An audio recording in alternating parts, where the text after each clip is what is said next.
Sabrina 70s comic issue 39. So Hilda the evil witch cries at seeing the stilted line of a soap opera, and Hilda denies that she was doing that.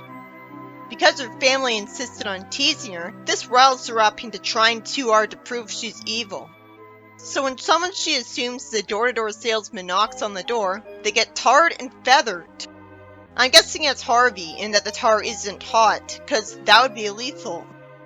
Then she summons a big puddle of mud for him to fall into, but suddenly it turns out the person at the door was Della, which definitely is a twist, because she never ever shows up at the door. She teleports to them directly.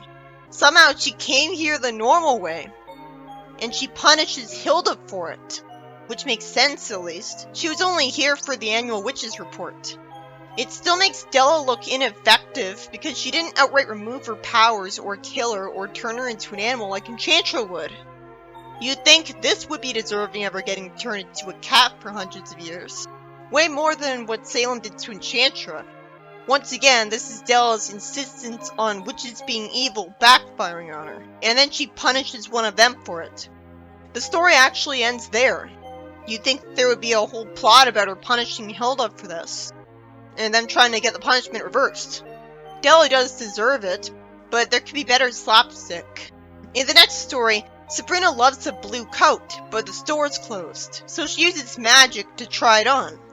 I'm guessing this will backfire on her, even though she specifically pointed out that no one's around.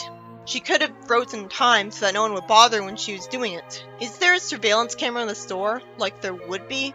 She plans on coming tomorrow and pricing it. Then out of nowhere, a cop shows up behind her and doesn't mind his own business, saying that the last time he passed, that coat was in the window and the store was locked. Why did he pass by here again? Why doesn't Sabrina just cast a spell on him to make him shut the fuck up? He looks away because his boys are showing up, so Sabrina casts a spell to put the coat back in the window, and the cops told that he was probably drinking and that'll go on the report. Somehow, Sabrina feels sorry for him. Logically, he'd need his memory erased at this point, or he'd figure out she's a witch. Sabrina thinks that maybe if the cops that drove away had trouble of their own, they wouldn't be so anxious to return and tattle, even though they do that anyways. So she casts a spell to make the police car get painted in a ridiculous way, so that they can't go back to headquarters until they get it back the way it was. I guess they lose their memory of this too. I could have sworn I had this story myself in my Archie comics. I only find the first part of the story memorable because it's so annoying. Why am I expected to sympathize with this guy? Sure, he's just doing his job, but he's antagonizing a likable main character, and the whole plot could have easily not happened. In the next story, Hilda hears screaming and runs outside to see if everyone's alright. That's surprisingly nice. It turns out Harvey was just practicing karate chop screams and almost hit her. He thinks he can learn the art of self-defense with a book. But why is he doing this just outside of Hilda's house? She says cathartically, "Do you realize you woke me up from a sound nap with your dumb yelling?" He insists that yelling is good for you instead of wearing out your voice, and proves that he helps psych out your enemy. So he has a point. Hilda's mad, so she zaps up something for him to yell about. Sabrina screams that a tough guy had broken into her house instead of simply using magic and getting him out of there. And after Harvey says he'll beat him up, he's somehow allowed to just stand in front of him and read off a book for more than 2 seconds. And somehow he has the time to attack him a lot. He's still standing, not hurt at all because he's just that magical. And Harvey thinks it's because he forgot to yell. So he turns to the book and wants a refund from the bookstore. I guess the lack of logic was supposed to be funny. At least Harvey was trying to improve himself. But a guy who would jump at the opportunity to try to beat up any guy the minute he thinks that he's a really tough guy because of Sabrina probably shouldn't learn self-defense anyways. He might abuse it. In the comedy page, Harvey serenades Sabrina at night, so Hilda throws soup on his face.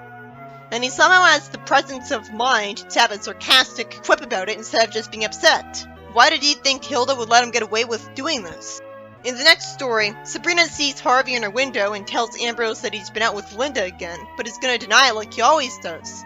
Ambrose fortunately asks how she found out, instead of her finding out from a crystal ball, like a lot of people would assume a witch would. She knows because her best friend called to tell her. What best friend? Anyways, Sabrina casts a spell on the mirror so that Harvey will only see in there what she tells him he sees. Harvey shows up and kisses her cheek while lying to her, as I wish I knew why he liked Linda better. I assume it's because she has a different hairstyle, like long hair.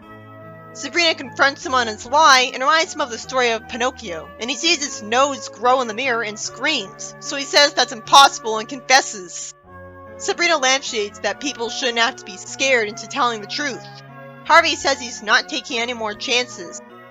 Any and more are the same word for some reason. And he decides to clear things up right now. Really? He tells her about all the times he was actually cheating on her to clear his conscience and feel much better. Again, I wish I knew his side of the story. Instead, the audience is just left wondering why the official love interest is him, and is portrayed as the only one for her when he's such a jerk.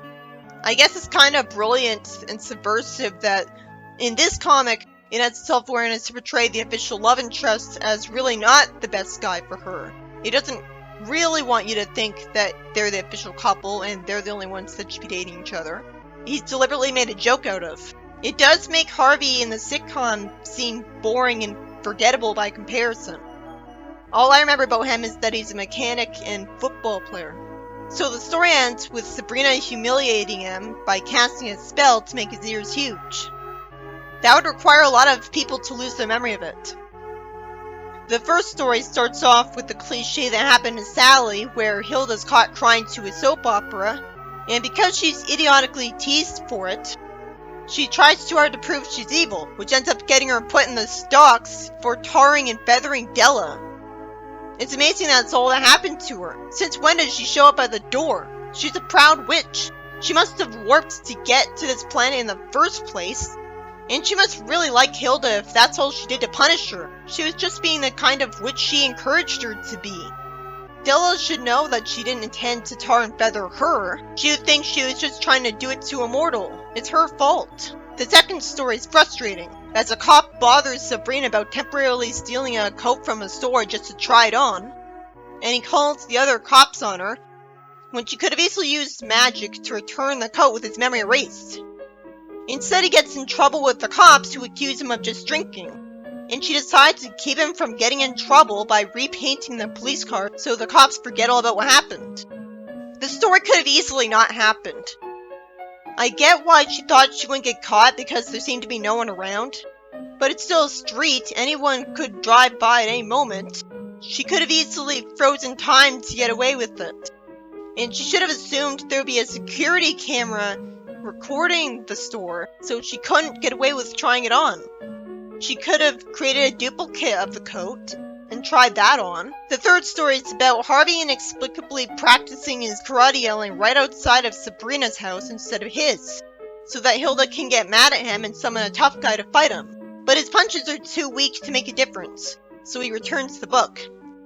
The fourth story is about Sabrina confronting Harvey on cheating on her off-screen, as depending on the writer, that's his character, and making him see his nose as growing in the mirror because he's lying and she's merely mad at him, not heartbroken and devastated and planning to break up with him, which is how the sitcom Sabrina would have reacted. That's because she's already used to him cheating on her, and I wish I knew why he did. He tells her about every time he cheated on her for no reason, and she punishes him by humiliating him with her magic, instead of rewarding his honesty so he'll keep doing it. And yet Della still thinks she doesn't do her fair share of bad deeds. I guess the other witches are way eviler. What more does she want? It speaks how charming Harvey is in this comic that I can't hold this against him. Maybe because every time it's established that he's a cheater, it feels like an out-of-character moment. It seems more like his character is depending on the writer. So I don't really feel like holding it against him that he does this in stories where he doesn't do this. It feels like it's not even the same Harvey.